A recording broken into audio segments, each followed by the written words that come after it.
I'm Rebecca Atwood, and I'm a home product and textile designer, and we're here in Brooklyn, New York.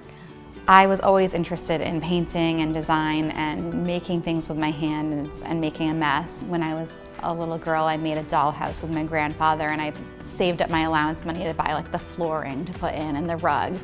I get inspiration for my designs from all over. I think that growing up on Cape Cod in a really small coastal town is definitely a big part of my foundation, and I think that does influence just generally what I'm interested in.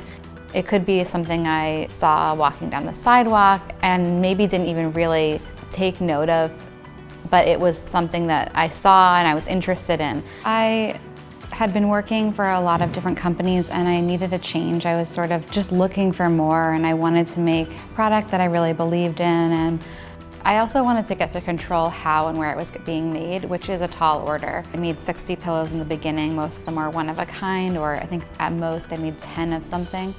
I put them up online and we sold out in about 2 months, and that was when I realized that we had a connection with a customer and that it could become something more. We opened up to wholesale the second season, and that was where we saw a lot of growth. We went from 60 pillows to 500 pillows. At the same time, like in those early days, I wasn't counting on this being everything. I was still doing freelance work and I was still designing for other people.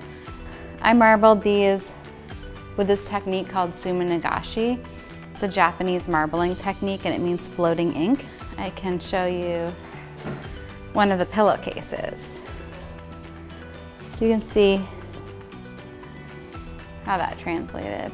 Yeah.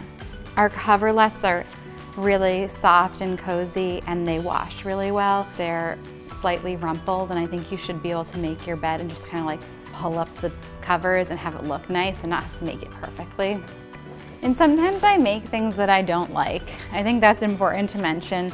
I make sure that I have time for making things that aren't specifically for something. So I'm not saying, oh, this is gonna be for bedding and I'm gonna sit down and make all of my bedding prints right now. I just make time to be creative, and then later I decide like this would make a really good wallpaper or this would make a great pillow.